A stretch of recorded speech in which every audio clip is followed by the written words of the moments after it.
Mohali court प्रशासन दे वल्लों सुरक्षा दे पुख्ता इंतजाम किए गए सी, जिस सब दे चलदे इस गल दा जिक्र बार-बार हो रहा सी कि झूठे इल्जाम एलीगेशन पास्टर बजिंदर ते लगाए गए ने। इस तो पहला भी कई बार जो है वो मोहाली कोर्ट च पेश होने दे हुक्म पास्टर बजिंदर नूं दिते गए सी। गिरफ्तारी हुई सी दिल्ली एयरपोर्ट तो 2017 का पूरा मामला है। इस दौरान जीरकपुर एक महिला दे वल्लों पूरा जो इल्जाम लगाया गया सी FIR दर्ज की गई सी ते जिस सब दे चलदे हुण पास्टर बजिंदर नूं उम्र कैद की सजा मोहाली कोर्ट दे वल्लों सुना दी गई है। मेरे नाम सहयोगी मनोज राठी लाइव जुड़े हुए ने। मनोज, इस वेले दी वड्डी ते अहम खबर पास्टर बजिंदर सिंह नूं उम्र कैद की सजा।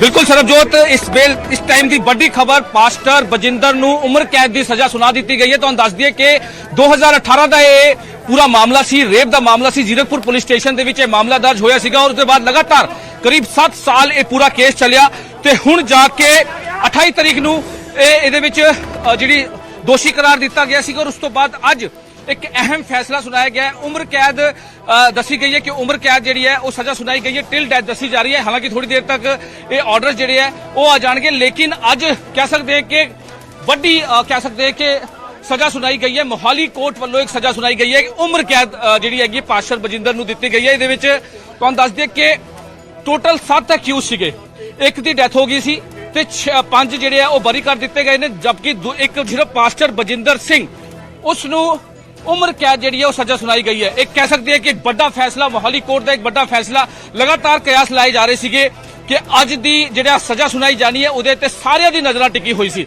तो कह सकते हैं क्योंकि पास्टर बजिंदर सिंह काफी फैन फॉलोइंग है, काफी कह सकते हैं कि ਜਿਹੜੇ ਸਪੋਰਟਰਸ ਨੇ ਬਹੁਤ ਜ਼ਿਆਦਾ ਪਾਸਟਰ ਬਜਿੰਦਰ ਸਿੰਘ ਦੇ ਨੇ, ਲੇਕਿਨ ਲਗਾਤਾਰ ਅੱਜ ਦੀ ਜਿਹੜੀ ਸਜ਼ਾ ਸੁਣਾਈ ਜਾਣੀ ਸੀ ਉਹਦੇ ਤੇ ਸਾਰਿਆਂ ਦੀ ਨਜ਼ਰਾਂ ਟਿੱਕੀ ਹੋਈ ਸੀ। ਤਾਂ ਕਹਿ ਸਕਦੇ ਹਾਂ ਕਿ ਵੱਡਾ ਫੈਸਲਾ ਜਿਹੜਾ ਹੈ ਉਹ ਆ ਚੁੱਕਿਆ ਹੈ ਔਰ ਪਾਸਟਰ ਬਜਿੰਦਰ ਨੂੰ ਉਮਰ ਕੈਦ ਦੀ ਸਜ਼ਾ ਸੁਣਾਈ ਗਈ ਹੈ। ਹੁਣ ਤੱਕ ਦੀ ਜਿਹੜੀ ਜਾਣਕਾਰੀ ਦਿੱਤੀ ਗਈ ਹੈ ਉਮਰ ਕੈਦ ਟਿਲ ਡੈਥ ਤੱਕ ਉਮਰ ਕੈਦ ਸੁਝਾਈ ਗਈ ਹੈ ਔਰ ਸਾਰਿਆਂ ਦੀ, ਕਿਉਂਕਿ ਇੱਕ ਵੱਡਾ ਫੈਸਲਾ ਮੋਹਾਲੀ ਕੋਰਟ ਦਾ ਜਿਹਦੇ ਵਿੱਚ ਹੁਣ ਸਾਰਿਆਂ ਦੀ ਨਜ਼ਰਾਂ ਟਿੱਕੀ ਹੋਈ ਸੀ ਔਰ ਬੜੇ ਹੀ ਗੁਪਚੁਪ ਤਰੀਕੇ ਦੇ ਨਾਲ ਅੱਜ ਪਾਸਟਰ ਨੂੰ ਲੈ ਕੇ ਆਇਆ ਗਿਆ ਸੀਗਾ ਔਰ ਹੁਣ ਤਸਵੀਰਾਂ ਇੱਥੋਂ ਹੀ ਪਾਸਟਰ ਨੂੰ ਲੈ ਕੇ ਜਾਇਆ ਜਾਏਗਾ ਔਰ ਕੁਝ ਹੀ ਮਿੰਟਾਂ ਦੇ ਵਿੱਚ ਇੱਥੋਂ ਹੀ ਪਾਸਟਰ ਨੂੰ ਕੱਢਿਆ ਜਾਏਗਾ। ਪਾਸਟਰ ਬਜਿੰਦਰ ਸਿੰਘ ਕੋਰਟ ਦੇ ਵਿੱਚ ਸੀਗਾ ਔਰ ਕਹਿ ਸਕਦੇ ਹਾਂ ਕਿ ਕੁਝ ਹੀ ਮਿੰਟਾਂ ਦੇ ਵਿੱਚ ਪਾਸਟਰ ਬਜਿੰਦਰ ਸਿੰਘ ਨੂੰ, ਕਿਉਂਕਿ ਬੇਸਮੈਂਟ ਬੜੇ ਹੀ ਗੁਪਚੁਪ ਤਰੀਕੇ ਦੇ ਨਾਲ ਪਾਸਟਰ ਨੂੰ ਲੈ ਕੇ ਆਇਆ ਗਿਆ ਸੀਗਾ ਔਰ ਇਸੇ ਪਾਸੇ ਤੋਂ ਬੇਸਮੈਂਟ ਦੀ ਪਾਰਕਿੰਗ ਤੋਂ ਹੀ ਪਾਸਟਰ ਬਜਿੰਦਰ ਸਿੰਘ ਨੂੰ ਲੈ ਕੇ ਆਇਆ ਜਾਏਗਾ। ਤੁਹਾਨੂੰ ਦੱਸ ਦਈਏ ਕਿ ਜਿਹੜੀ ਰੇਪ ਵਿਕਟਿਮ ਹੈ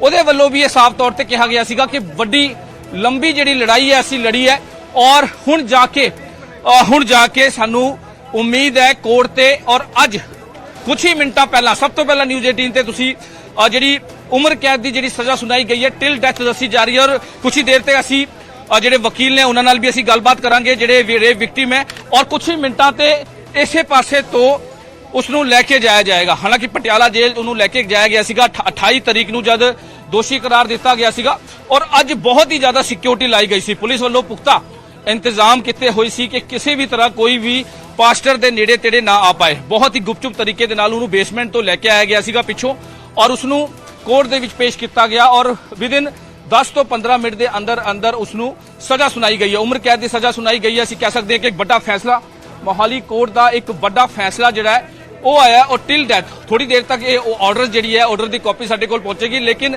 असीं कह सकते हैं कि एक बड़ा फैसला परमिंदर ये सरबजोत कह सकते हैं कि ये आया है और होर भी क्योंकि मास्टर दी मुश्किलां लगातार बढ़ रही सी। असीं पहला भी जिहड़ा जिक्र किया सीगा, चाहे वो जो मर्जी होवे, चाहे वो कपूरथला का मामला होवे, चाहे वो CCTV फुटेज की जिहड़ी कुटमार हुई है उहदी गल होवे, चाहे वो पहला दी जिहड़ी शिकायत आई है, हुण लगातार होर भी शिकायत आ सकती है जिहड़ी हुण तक की जानकारी सामने आ रही है। इस करके हुण पुलिस फोर्स जिहड़ी है वो भी बता दी गई है। तो तस्वीरां कोशिश करांगे तुहानूं तस्वीरां दिखाने की, क्योंकि ये पूरा एरिया जिहड़ा है इस पासे तो पूरा एरिया बंद कर दिता गया है और बेसमेंट ते भी पुलिस फोर्स ला दी गई है। आगे किसी नूं भी नहीं जान दिता जा रहा है, बहुत ही क्लीयर है क्योंकि किसी नूं भी पास्टर दे नेड़े तेड़े नहीं लगन दिता जा रहा। हालांकि चाहे वो थ्रैट कॉल की असीं गल कर लीए, चाहे उन्होंने जिहड़े सपोर्टर्स ने उन्होंने भी साइड किया गया है कि किसी भी तरह की कोई जिहड़ी नेड़े तेड़े जिहड़ी भीड़ है वो ना आवे, इस करके पूरा बेसमेंट के थ्रू ही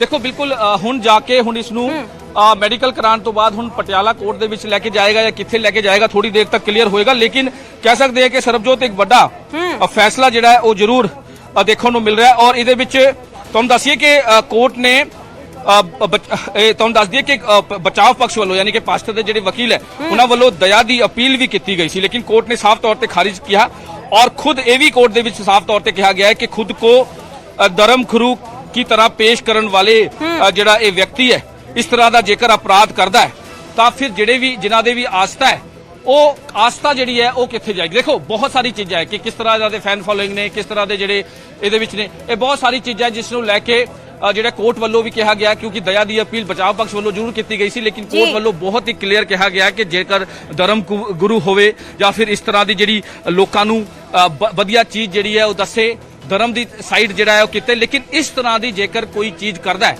ਤਾਂ ਉਹ ਦਇਆ ਦੇ ਬਿਲਕੁਲ ਵੀ ਉਹ ਨਹੀਂ ਹੈ। ਯਾਨੀ ਕਿ ਕਹਿ ਸਕਦੇ ਹਾਂ ਕਿ ਕੋਰਟ ਵੱਲੋਂ ਬਿਲਕੁਲ ਖਾਰਿਜ ਕੀਤਾ ਗਿਆ ਔਰ ਸਾਫ਼ ਤੌਰ ਤੇ ਕਿਹਾ ਗਿਆ ਕਿ ਇਸ ਤਰ੍ਹਾਂ ਦੀ ਜਿਹੜੀ ਹਰਕਤ ਹੈ ਉਹ ਬਿਲਕੁਲ ਨਹੀਂ ਹੋਏਗੀ। ਔਰ ਤੁਸੀਂ ਦੇਖੋ ਕਿ ਅੱਜ ਇੱਕ ਵੱਡਾ ਫੈਸਲਾ ਜਿਹੜਾ ਕਹਿ ਸਕਦੇ ਹਾਂ ਕਿ ਇੱਕ ਵੱਡਾ ਅੱਜ ਜਿਹੜਾ ਕੋਰਟ ਵੱਲੋਂ ਇਹਦੇ ਵਿੱਚ ਦਿੱਤਾ ਗਿਆ। ਹਾਲਾਂਕਿ ਪੂਰਾ ਇਹ ਏਰੀਆ ਹੈ ਉਹ ਖਾਲੀ ਕਰਾ ਦਿੱਤਾ ਗਿਆ ਔਰ ਕੁਝ ਹੀ ਦੇਰ ਤੱਕ ਇੱਥੇ ਜਿਹੜਾ ਹੈ ਉਹ ਕੀਤਾ ਜਾਏਗਾ ਕਿਉਂਕਿ ਇਹਦੇ ਵਿੱਚ ਦੋ ਤਿੰਨ ਚੀਜ਼ਾਂ ਬਹੁਤ ਅਹਿਮ ਹੈ ਸਰਬਜੋਤ, ਕਿਉਂਕਿ 2018 ਦਾ ਇਹ ਪੂਰਾ ਮਾਮਲਾ ਸੀ ਔਰ ਜਿਸ ਨੂੰ ਲੈ ਕੇ ਹਾਲਾਂਕਿ ਉਹ ਕੀਤੀ ਸੀ ਸਾਡੇ ਨਾਲ ਜੁੜੇ ਰਹੋ, ਤਸਵੀਰਾਂ ਤੁਸੀਂ ਸਾਨੂੰ ਵਿਖਾਉਂਦੇ ਰਹੋ ਕਿ ਜੋ ਦਰਸ਼ਕ ਸਾਡੇ ਨਾਲ ਬਹੁਤ ਜ਼ਰੂਰੀ ਹੋ ਜਾਂਦਾ ਜੁੜੇ ਨੇ।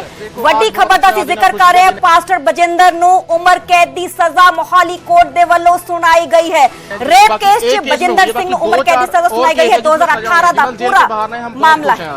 कौन से और केस है जिसके ऊपर देखो कपूरथले वाला केस था, वो पॉक्सो एक्ट लगी उसमें भी, और जो दूसरा माजरी वाला केस है वो भी, और 3-4 केस और भी मुकदमे इस पे चले उसमें भी सजा होगी इनको। देखो उम्र कैद बोला, डेथ तो नहीं, मैंने बोला जो उम्र कैद का ये किस तरह से जो इंसाफ आपको लगता है कि मिलता हुआ नजर आ रहा है? आज इंसाफ मिला है जी, हमारे को बहुत खुश है, हमारा परिवार बहुत खुश है। जो लोग ਤੇ ਪੀੜਿਤ ਪਰਿਵਾਰ ਦੇ ਵੱਲੋਂ ਆਪਣਾ ਪੱਖ ਰੱਖਿਆ ਜਾ ਰਿਹਾ ਹੈ ਕਿ ਪੀੜਿਤ ਪਰਿਵਾਰ दूसरी बहन वो भी खुश है, पर लेकिन उसके उनके केस में सजा होनी बाकी है, पेंडिंग है, वो भी हो जाएगी। हम ऊपर वाले से में सजा होनी चाहिए। जो दोषी जो 5 बरी किया गया उस मामले को लेकर अब क्या किया जाए? देखो जो 5 बंदे बरी किए हैं उनको ये है कि उनको हम हाई कोर्ट में डालेंगे, वो ये ना सोचे कि हम बरी हो गए, बरी नहीं, उनको भी हम सजा कराएंगे। अभी इससे पहले भी कई मामले सामने आ रहे हैं, बहुत सामने आ रहे हैं, बहुत ਬਿਲਕੁਲ ਸਰਬਜੋਤ ਲਗਾਤਾਰ ਅੱਜ ਕਹਿ ਸਕਦੇ ਕਿ ਇੱਕ ਵੱਡਾ ਜਿਹੜਾ ਫੈਸਲਾ ਹੈ ਉਹ ਆਇਆ ਜਿਸ ਨੂੰ ਲੈ ਕੇ ਬਹੁਤ ਇੰਤਜ਼ਾਰ ਸੀ ਕਿ ਅੱਜ ਦਾ ਜਿਹੜਾ ਫੈਸਲਾ ਆਉਣ ਵਾਲਾ ਹੈ। ਉਮਰ ਕੈਦ ਦੀ ਸਜ਼ਾ ਸੁਣਾਈ ਗਈ ਹੈ, ਟਿਲ ਡੈਥ ਜਿਹੜੀ ਦੱਸੀ ਹੈ, ਥੋੜੀ ਦੇਰ ਤੱਕ ਕੋਰਟ ਦੇ ਆਰਡਰ ਜਿਹੜੇ ਆਣਗੇ, ਲੇਕਿਨ ਇਹ ਕਹਿ ਸਕਦੇ ਕਿ ਵੱਡਾ ਫੈਸਲਾ ਜਿਹੜਾ ਉਹ ਤੇ ਵੱਡੀ ਖਬਰ ਦਾ ਜ਼ਿਕਰ ਕਰ ਰਹੇ ਹਾਂ ਜੀ। ਕੋਰਟ ਦੀ ਜਿਹੜੀ ਆਰਡਰ ਕਾਪੀ ਆਏਗੀ ਉਹਦੇ ਵਿੱਚ ਪਤਾ ਲੱਗੂਗਾ ਕਿ ਕਿਸ ਤਰ੍ਹਾਂ ਦੀ ਜਿਹੜੀ ਚੀਜ਼ਾਂ ਉਹ ਰੱਖੀ ਗਈਆਂ। ਇਸ ਕਰਕੇ ਕੁਝ ਹੀ ਮਿੰਟਾਂ ਦੇ ਵਿੱਚ, ਹਾਲਾਂਕਿ ਬੜੇ ਹੀ ਗੁਪਚੁਪ ਤਰੀਕੇ ਦੇ ਨਾਲ ਉਸ ਨੂੰ ਰੱਖਾ ਗਿਆ ਸੀਗਾ ਔਰ ਪੂਰੇ ਅੱਜ ਵੀ ਜਿਹੜੇ ਸਵੇਰੇ ਉਹਨੂੰ ਲਾਇਆ ਗਿਆ ਤੇ ਬਹੁਤ ਹੀ ਬੇਸਮੈਂਟ ਦੇ ਥਰੂ ਉਸ ਨੂੰ ਲਾਇਆ ਗਿਆ, ਯਾਨੀ ਕਿ ਕਿਸੇ ਦੀ ਨਜ਼ਰ ਨਾ ਲੱਗੇ ਜਾਂ ਕਿਸੇ ਦੇ ਕੈਮਰੇ 'ਚ ਕੈਦ ਨਾ ਹੋਵੇ। ਇਸ ਕਰਕੇ ਪਾਸਟਰ ਨੂੰ ਜਿਹੜਾ ਲਾਇਆ ਗਿਆ ਤਾਂ ਅਸੀਂ ਕਹਿ ਸਕਦੇ ਹਾਂ ਕਿ ਬਹੁਤ ਹੀ ਸਾਈਡ ਤੋਂ ਉਸ ਨੂੰ ਲੈ ਕੇ ਤੇ ਵੱਡੀ ਖਬਰ ਦਾ ਅਸੀਂ ਜ਼ਿਕਰ ਕਰ ਰਹੇ ਹਾਂ ਤੇ ਪਾਸਟਰ ਬਜਿੰਦਰ ਨੂੰ ਉਮਰ ਕੈਦ ਦੀ ਸਜ਼ਾ ਸੁਣਾਈ ਗਈ ਹੈ। ਰੇਪ ਕੇਸ 'ਚ ਬਜਿੰਦਰ ਸਿੰਘ ਨੂੰ ਉਮਰ ਕੈਦ ਦੀ ਸਜ਼ਾ ਮੋਹਾਲੀ ਕੋਰਟ ਦੇ ਵੱਲੋਂ ਸੁਣਾਈ ਗਈ ਹੈ। ਕੀ ਹੈ ਪੂਰਾ ਮਾਮਲਾ? ਬਜਿੰਦਰ ਮਹਿਲਾ ਨੂੰ ਆਪਣੇ ਘਰ ਲੈ ਕੇ ਗਿਆ ਸੀ, ਰੇਪ ਕੀਤਾ ਸੀ, ਪੂਰੇ ਇਲਜ਼ਾਮ ਸੀ। जो जिलकपुर दी महिला है उसके वालों अब पूरा मामला दर्ज करवाया गया। 28 मार्च ਨੂੰ इस पूरे मामले की सुनवाई हुई क्योंकि नॉन बेलेबल वारंट्स ਕੱਢੇ ਗਏ ਸੀ पास्टर बजिंदर के खिलाफ ਤੇ 5 ਦੋਸ਼ੀਆਂ ਨੂੰ ਬਰੀ ਕੀਤਾ ਗਿਆ ਸੀ। ਪੀੜਿਤ ਪਰਿਵਾਰ ਦਾ ਪੱਖ ਸਾਹਮਣੇ ਆਇਆ ਕਿ ਜੋ ਦੋਸ਼ੀ ਜਿਨ੍ਹਾਂ ਨੂੰ ਬਰੀ ਕੀਤਾ ਗਿਆ ਹੈ ਉਹ ਆ ਨਾ ਸਮਝਣ ਕਿ ਉਹ ਬਚ ਗਏ ਨੇ, ਉਹਨਾਂ ਦੇ ਖਿਲਾਫ ਉਹ ਹਾਈ ਕੋਰਟ ਤੱਕ ਜਾਣਗੇ ਤੇ ਕੋਰਟ ਨੇ 5 ਨੂੰ ਬਰੀ ਕੀਤਾ ਸੀ, ਬਜਿੰਦਰ ਨੂੰ ਦੋਸ਼ੀ करार ਦਿੱਤਾ ਸੀ। 28 ਮਾਰਚ ਨੂੰ ਮੋਹਾਲੀ ਕੋਰਟ 'ਚ ਇਸ ਪੂਰੇ ਮਾਮਲੇ ਦੀ ਸੁਣਵਾਈ ਹੋਈ ਸੀ। ਜੋ ਬਾਕੀ 5 ਆਰੋਪੀ ਨੇ ਪਾਦਰੀ ਜਤਿੰਦਰ ਕੁਮਾਰ, ਅਕਬਰ ਪੱਟੀ, ਰਾਜੇਸ਼ ਚੌਧਰੀ, सितार अली ते संदीप पहलवान ਨੂੰ बरी कोर्ट ਦੇ ਵੱਲੋਂ ਕੀਤਾ ਗਿਆ ਸੀ। ट्रायल ਦੇ ਦੌਰਾਨ ਇੱਕ ਆਰੋਪੀ ਸੁੱਚਾ ਸਿੰਘ ਦੀ ਮੌਤ ਵੀ ਹੋ ਗਈ ਸੀ ਤੇ ਹੁਣ ਮੋਹਾਲੀ ਕੋਰਟ ਦੇ ਵੱਲੋਂ ਵੱਡਾ ਫੈਸਲਾ